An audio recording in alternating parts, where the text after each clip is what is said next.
A scant what now? A scant 1/4 inch seam allowance? How's that different than a 1/4 inch seam allowance? Does it matter? Actually, yes, it does. For example, when you're doing a quilt block like this, you're sewing together a lot of blocks. So look at the back, look at all of those seams.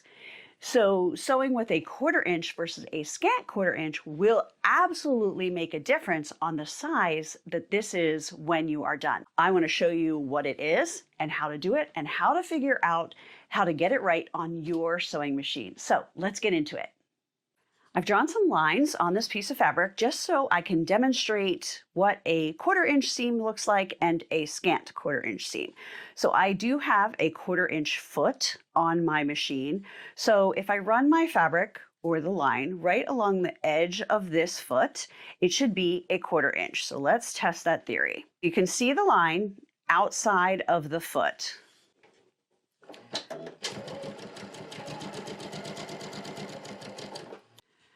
Let me get my ruler and let's measure that. So I'm going to put the line right on the 3-inch mark there. And you'll see that the white thread is underneath the 1/4 inch line. So see right there?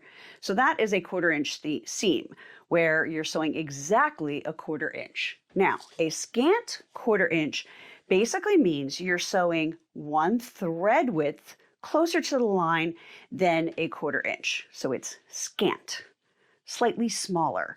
So on my machine with my 1/4 inch foot, I basically need to put it down so that the line is just under the edge of the foot. See how you can't really see it there, where when we did this one, you could see the line on the outside of the foot.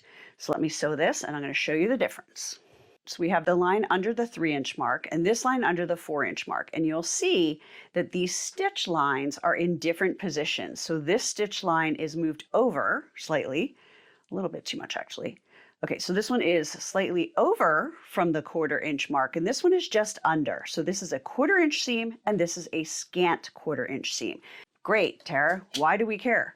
Why does that matter? It doesn't matter in projects like aprons and more craft sewing, where if your size is slightly off, you're okay. When you're doing something really complicated, or quilt blocks, even if they're not really complicated, but you're going to be putting a lot of things together, then it is going to make a difference across an entire quilt. And I'm going to show you what it is and why. So we're going to sew these two squares together with a 1/4 inch seam.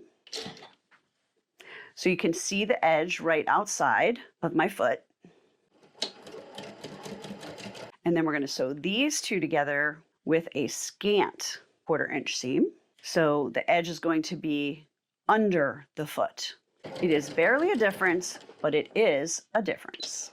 So what happens, and the reason you need a scant, is when you flip this and press it, the space of the thread and the fold of the fabric will make a very slight difference, maybe like a 1/16 of an inch difference.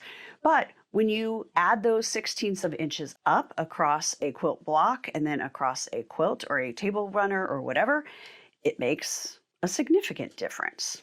So let's look at these together. I have these seams lined up. And even without pressing it, you can see this white is slightly bigger on the one that I sewed with a scant 1/4 inch versus a 1/4 inch.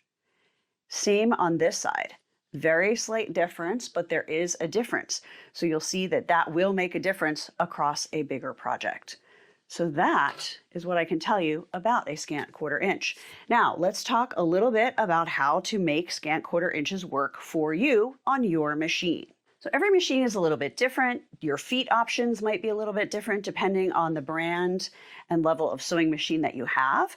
To me, the best option is to get a 1/4 inch foot that does the most of the work for you. And then you just know, okay, if I see it a teeny bit, it's a 1/4 inch. If it's right under that edge, it's a scant 1/4 inch.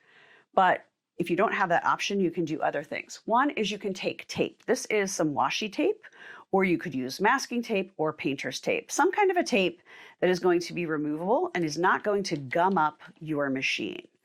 I'm going to put that down, and then you're just going to do a test.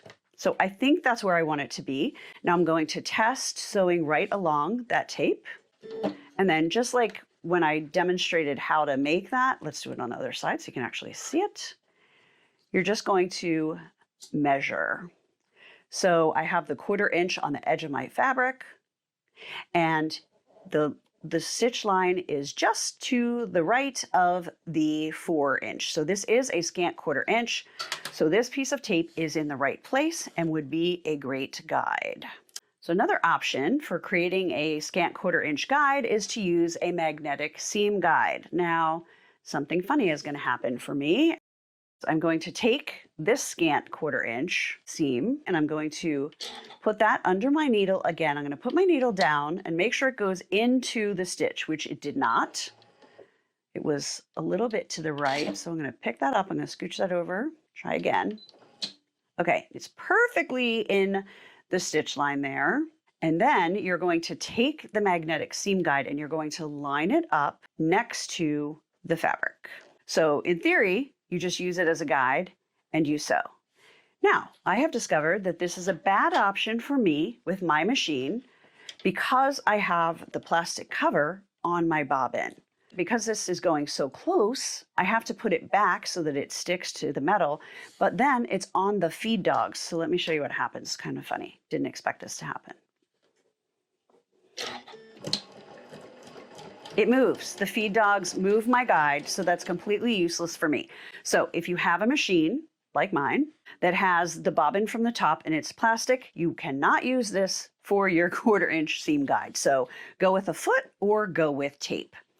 But I hope that explains a little bit more about the difference between a 1/4 inch seam and a scant 1/4 inch seam and why it matters, particularly for quilting.